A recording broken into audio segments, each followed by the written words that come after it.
کہانی آخری خواہش ماں باپ کی خدمت پر مبنی۔ ایک چھوٹے سے گاؤں میں عمر نام کا ایک لڑکا رہتا تھا۔ عمر محنتی، نرم دل اور فرما بردار تھا۔ اس کے ماں باپ بوڑھے ہو چکے تھے اور گھر کے تمام کام عمر ہی سنبھالتا تھا۔ اسکول سے آ کر وہ پہلے اپنی ماں کو دوائی دیتا، پھر اپنے باپ کے پاؤں دباتا اور آخر میں اپنا ہوم ورک کرتا۔ ایک دن عمر کے دوستوں نے اسے بلایا کہ شہر میں میلہ لگا ہے، سب ساتھ چلتے ہیں۔ عمر کا بھی دل چاہا، مگر گھر میں اس کی ماں کی طبیعت زیادہ خراب تھی۔ دوستوں نے کہا، یار ایک ہی دن تو ہے، چلنا، ماں تو کل بھی بیمار رہتی ہے۔ عمر نے مسکرا کر جواب دیا، دوستوں میلہ ہر سال آتا ہے، مگر ماں باپ دوبارہ نہیں ملتے، ان کی خدمت ہی اصل خوشی ہے۔ دوست ہنس کر چلے گئے، مگر عمر نے بغیر کسی غصے کے ماں کے پاس بیٹھ کر اس کے پاؤں دبائے۔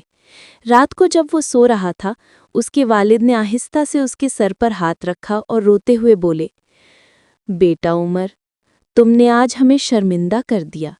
ہم نے ساری زندگی تمہیں ایک پیار دیا اور تم نے بڑھاپے میں ہماری اتنی خدمت کی۔ اللہ تمہیں بہت عزت دے گا۔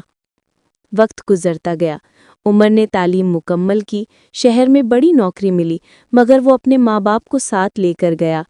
لوگ حیران ہوتے کہ وہ اتنے مصروف شیڈول میں بھی روزانہ ان کے لیے وقت کیسے نکالتا ہے۔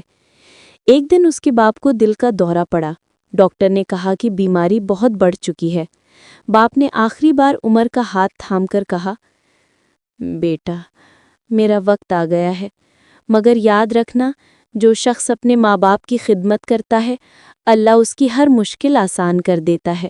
ناجائز کاموں میں ہزاروں رستے بند ہوں، مگر ماں باپ کی دعا سے ایک دروازہ ضرور کھل جاتا ہے۔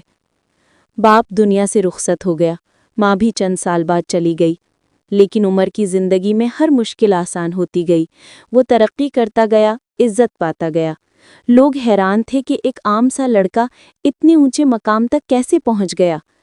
عمر نے ہمیشہ ایک جملہ دہرایا، میری کامیابی میری مہارت سے نہیں، میری ماں اور باپ کی دعا سے ہے۔ کہانی کا سبق، ماں باپ کی خدمت انسان کے مقدر بدل دیتی ہے۔ ان کی ایک دعا وہ کر سکتی ہے جو دنیا کی کوئی طاقت نہیں کر سکتی۔ میلہ، کھیل، دوست، سب واپس مل جاتے ہیں، مگر